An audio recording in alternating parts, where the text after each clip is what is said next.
नमस्कार दोस्तों, मैं हूं विवेक वर्मा और वर्मा स्टोरीज में आपका एक बार फिर से दिल की गहराइयों से स्वागत है।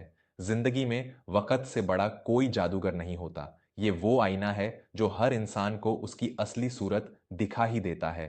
हम अक्सर दौलत की चकाचौंध में उन रिश्तों को ठुकरा देते हैं जो हमारी खातिर किसी भी हद तक जाने को तैयार होते हैं। जब कोई इंसान गुरूर में अंधा होकर किसी का सच्चा प्यार ठुकराता है तो वो ये भूल जाता है कि किस्मत की लाठी जब पड़ती है तो बड़े बड़े महलों के गुरूर जमीन पर रेंगने लगते हैं। आज की कहानी एक ऐसे ही दर्द, एक ऐसे ही गुरूर और वक्त के उस खौफनाक तमाचे की दास्तान है जिसे सुनकर आपके रोंगटे खड़े हो जाएंगे और आप सोचने पर मजबूर हो जाएंगे कि दौलत बड़ी होती है या इंसान का हौसला।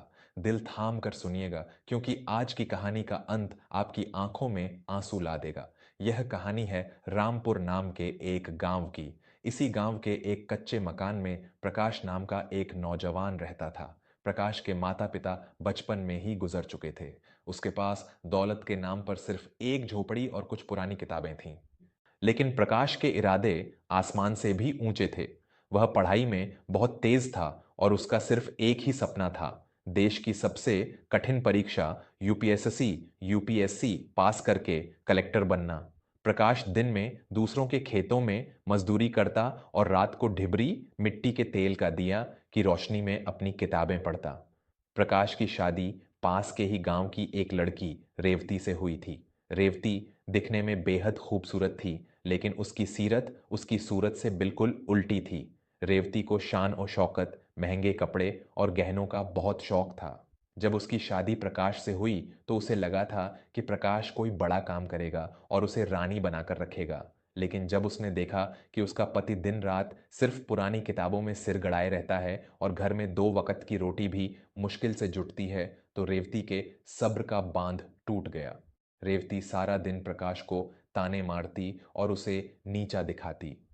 कैसी फूटी किस्मत पाई है मैंने। मेरी सहेलियों के पति उन्हें मोटर गाड़ी में घुमाते हैं, उनके लिए सोने के गहने लाते हैं, और एक तुम हो, दिन भर मिट्टी में सनते हो और रात को इन कागज के पन्नों को घूरते रहते हो। क्या ये किताबें हमें रोटी देंगी? रेवती अक्सर चिल्लाते हुए कहती।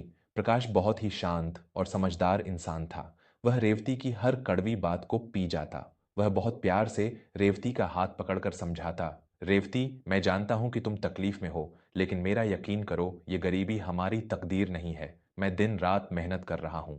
जिस दिन मैं अफसर बन गया, मैं तुम्हारे कदमों में दुनिया की सारी खुशियां लाकर रख दूंगा। बस मुझे कुछ साल का वक्त दे दो। मेरा हौसला मत तोड़ो रेवती।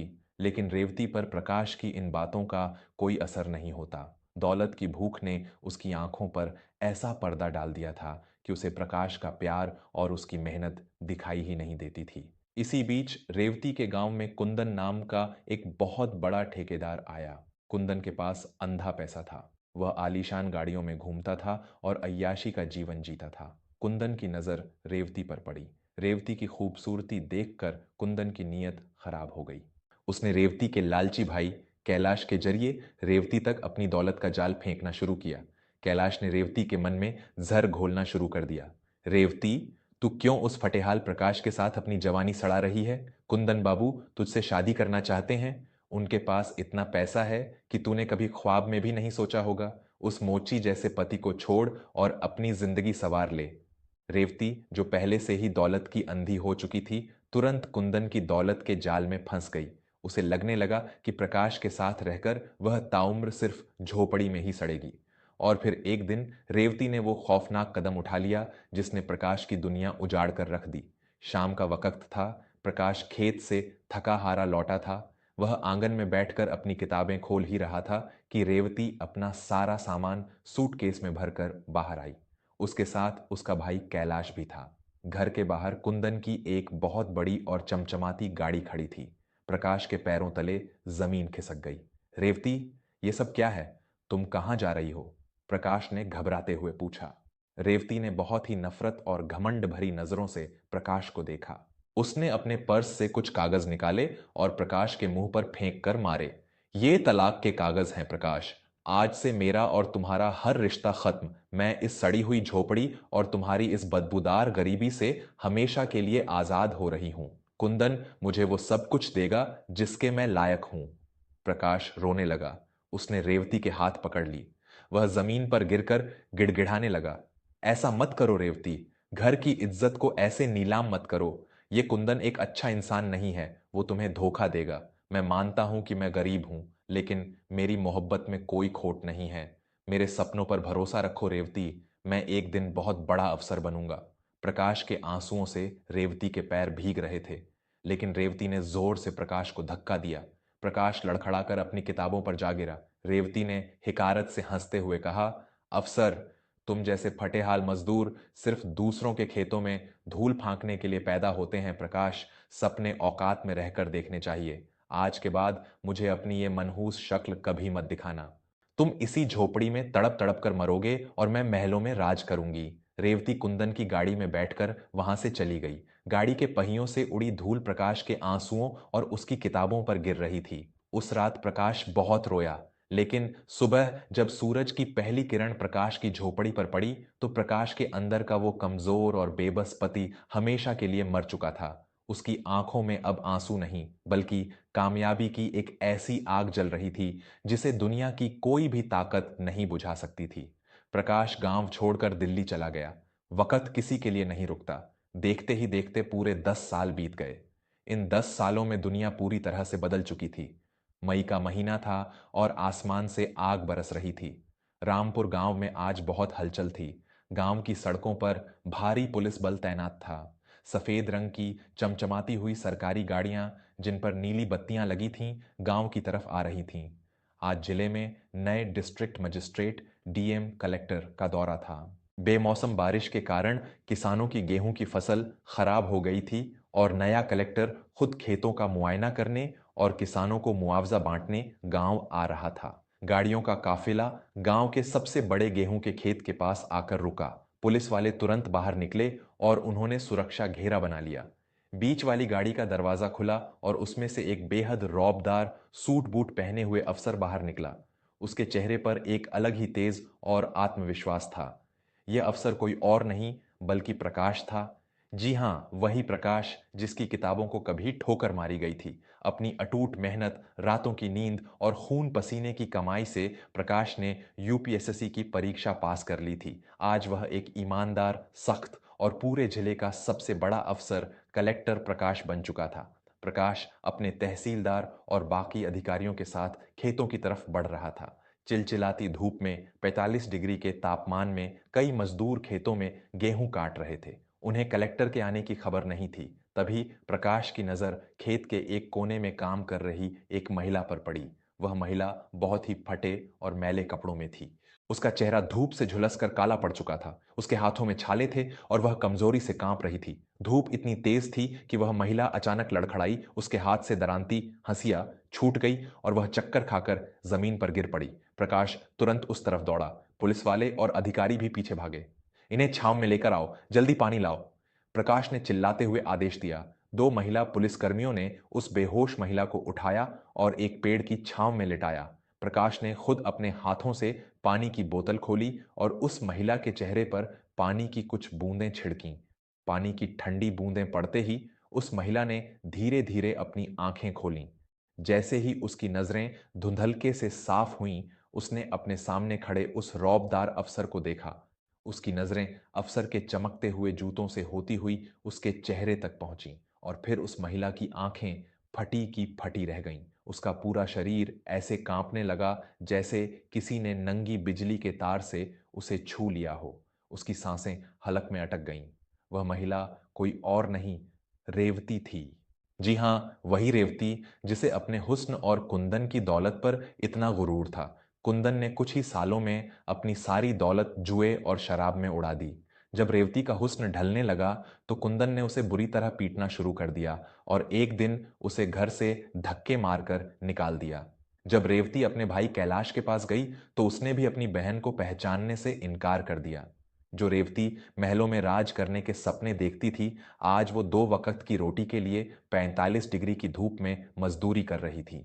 रेवती को अपनी आंखों पर यकीन नहीं हो रहा था। जिस इंसान को उसने फटेहाल मजदूर कहकर ठोकर मारी थी, आज वो पूरे जिले का राजा बनकर खड़ा था और वो खुद उसके पैरों की धूल के बराबर भी नहीं थी। शर्म, पछतावे और अपराध बोध से रेवती की चीख निकल गई। वह जमीन पर घिसटती हुई प्रकाश के पैरों में गिर पड़ी और फूट फूट कर दहाड़े मारकर रोने लगी। मुझे माफ कर दो प्रकाश, मुझे माफ कर दो। भगवान ने मुझे मेरे गुरूर की बहुत खौफनाक सजा दी है। मैं नरक की आग में जल रही हूं। कुंदन ने मुझे बर्बाद कर दिया। मेरा घमंड टूट गया प्रकाश, मुझे एक बार फिर से अपना लो। मैं तुम्हारी नौकरानी बनकर रहूंगी, बस मुझे इस दलदल से निकाल लो। रेवती अपने आंसुओं से प्रकाश के जूते भिगो रही थी। वहां खड़े सारे अधिकारी, गांव वाले और सरपंच हैरान थे कि ये मजदूर औरत जिले के सबसे बड़े अफसर के पैरों में गिरकर ऐसे क्यों रो रही है। प्रकाश बिल्कुल शांत था। उसके चेहरे पर ना कोई नफरत थी, ना गुस्सा और ना ही कोई बदला लेने की खुशी। उसने बहुत ही शालीनता से अपने कदम पीछे हटाए। प्रकाश ने बहुत ही गंभीर और कड़क आवाज में कहा, उठिए। एक मजदूर को इस तरह जिले के कलेक्टर के पैरों में गिरना शोभा नहीं देता। रेवती ने रोते हुए ऊपर देखा। प्रकाश, मैं रेवती हूं, तुम्हारी पत्नी, क्या तुम मुझे भूल गए? प्रकाश ने बिना किसी भाव के जवाब दिया। प्रकाश नाम का वो कमजोर और बेबस पति तो उसी रात मर गया था जिस रात तुमने उसकी मोहब्बत को जूतों तले रौंदा था। आपके सामने इस वक्त इस जिले का कलेक्टर खड़ा है और एक कलेक्टर के लिए आप सिर्फ एक जरूरतमंद नागरिक हैं, उससे ज्यादा कुछ नहीं। रेवती को लगा जैसे किसी ने उसके सीने में खंजर घोंप दिया हो। प्रकाश अपने तहसीलदार की तरफ मुड़ा और बोला, शर्मा जी, इन महिला की हालत बहुत खराब है। इन्हें तुरंत सरकारी अस्पताल भिजवाइए और राज्य सरकार की जो बेसहारा महिला कल्याण योजना है उसके तहत इनका नाम दर्ज कीजिए ताकि इन्हें हर महीने पेंशन और सरकारी राशन मिल सके। इनके रहने के लिए सरकारी आश्रय गृह, शेल्टर होम में इंतजाम करवाइए। तहसीलदार ने तुरंत सलाम करते हुए कहा, जी सर, अभी हो जाएगा। प्रकाश वापस पलटा और अपनी सरकारी गाड़ी की तरफ बढ़ने लगा। रेवती वहीं मिट्टी में पड़ी पागलों की तरह रो रही थी। प्रकाश, मुझे ऐसे मत छोड़ो प्रकाश, मुझे तुम्हारे पैसे नहीं, तुम चाहिए, मुझे माफ कर दो। प्रकाश अपनी गाड़ी के दरवाजे पर रुका। उसने पीछे मुड़कर रेवती की तरफ देखा और बहुत ही शांत आवाज में कहा, माफी उस इंसान को दी जाती है जिसने कोई गलती की हो रेवती। तुमने कोई गलती नहीं की थी। तुमने तो मेरे वजूद का ही कत्ल कर दिया था। जो रिश्ते दौलत की तराजू में तौले जाते हैं वो कभी इंसानियत के लायक नहीं होते। अपना ख्याल रखना। प्रकाश गाड़ी में बैठा। पुलिस का सायरन बजा और वो चमचमाती हुई गाड़ियां उस गेहूं के खेत से धूल उड़ाती हुई शहर की तरफ निकल गईं। रेवती उसी तपती धूप में, उसी कीचड़ और मिट्टी में बैठी अपनी उस फूटी किस्मत पर रोती रही जिसे उसने अपने ही हाथों से दौलत के नशे में फोड़ा था। आज उसे एहसास हो रहा था कि उसने कुंदन के झूठे कांच के टुकड़ों के लिए वो असली हीरा गंवा दिया था जिसकी चमक आज पूरे जिले को रोशन कर रही थी। तो दोस्तों, ये थी हमारी आज की कहानी। ये कहानी हमें चीख चीख कर ये सबक देती है कि कभी भी किसी के बुरे वक्त में उसका साथ मत छोड़ना और ना ही किसी की गरीबी का मजाक उड़ाना, क्योंकि दौलत तो किसी भी दिन आ या जा सकती है, लेकिन एक सच्चा और मेहनती इंसान अगर जिंदगी से चला जाए तो वो लौट कर कभी नहीं आता। प्रकाश ने रेवती को कोई गाली नहीं दी, उस पर हाथ नहीं उठाया, बल्कि अपनी कामयाबी से उसे उसकी असलियत दिखा दी। एक महान इंसान बदला नहीं लेता, बल्कि वो खुद को इतना बड़ा बना लेता है कि सामने वाले को अपनी औकात खुद ब खुद नजर आ जाती है। आपको ये कहानी कैसी लगी? अगर आप प्रकाश की जगह होते तो क्या आप रेवती को माफ कर देते, या आपका फैसला भी प्रकाश जैसा ही होता? मुझे कमेंट्स में अपनी राय जरूर बताइएगा। मैं हूं आपका दोस्त विवेक वर्मा। मिलूंगा आपसे अगली कहानी में एक नए जज्बात और एक नए सबक के साथ। तब तक के लिए अपने रिश्तों की कदर करें, दौलत से ज्यादा इंसानियत को अहमियत दें और हमेशा खुश रहें। धन्यवाद। खुदा हाफिज।